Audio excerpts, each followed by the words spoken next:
नमस्कार मित्रांनो, जय महाराष्ट्र. आज सकाळ सकाळ मळ्यात निघालो होतो. तर म्हैस हिटवर आली आहे, म्हणजे कुठं चालवली असन. जे शेतकरी इथं त्यांना माहिती आहे कुठं चालली, त्यांनी कमेंट करून सांगा कुठं चालली असन. तर इकडं आपल्याला भेटले पाटील. पाटील म्हणले, अरे लय सकाळीच म्हणलं पाटील चाललोय मळ्यात. जेव्हा मी मळ्यात आलो तर पहिलं काम आहे आपलं पिल्लांना सोडून देणं, कारण त्यांना जर खायला भेटलं तरच आपले पोटं भरत येईल, नाही तर आपलं काही खरं नाही. त्याच्यामुळे अगोदर पिल्लं सोडे, त्याच्यानंतर हे दुसरे मोठाले पिल्लं सोडे. आणि पाणी म्हणलं प्यायला ठेवत. अरे पाणी खूप थंड झालं होतं, एकदम गार होतं. म्हणलं पहिलं याला पलटी करा, नाही तर आपली पलटी होईल, कारण त्यांना सर्दी झाली तर आपलं कामच होऊन जाईन भाऊ.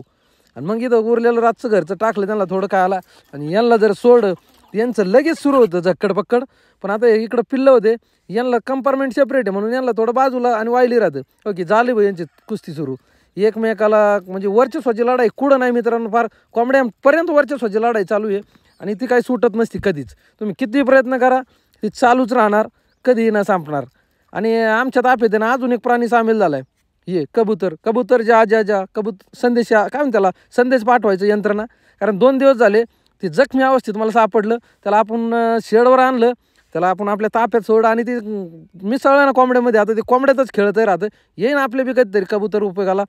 आणि मग निघालो. मोटर चालू करायची होती. हे पाण्याचा लय ताण असतो, कारण लाईटच नसती, कायम फीज नसती. एक तर 3 फीजची नसती, असली तरी अडचणी राहतात. त्याच्यामुळे म्हणलं बघू टाटर उठतोय का.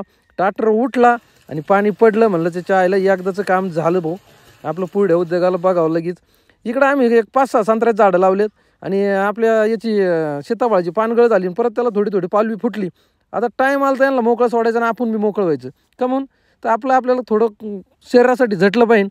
यांना मोकळं सोडलं. पण आज सोन्या नव्हता आपल्या इथं. म्हणलं आयला आज आपल्याला थांबावं लागेल काय नू. पण तेवढ्यात मागून आवाज आला. म्हणलं सोन्या. सोन्याला म्हणलं भाऊ तू आता लय नाटकं करायला लागलाय बरं का, तू असं लक्ष द्याय ना आता. नाही नाही, ते म्हणलं तसं काय नाही. त्याला म्हणलं पहिला नाश्ता कर बरं आणि नीट कामाला लागू. उगा इकडे इकडे हिंडत नको बसू. काम म्हणजे काम करायला पाहिजे, नाही तर काम नाही देणार तुला. आणि मग काय झालं, ते 2 दिवस झाले, तुम्ही व्हिडिओ बघितला असेल मित्रांनो. कंपनीचं पोरगं म्हणतंय भाऊ हेल्थ इज वेल्थ. हे आपल्याला नाही कळत का, ही आरोग्य ही संपत्ती आहे. पण जेव्हा एखादा पैशावाला माणूस म्हणतो ना ही असंच आहे. त्याच्यामुळं आपण आपल्या आरोग्याला जपलं पाहिजे भाऊ.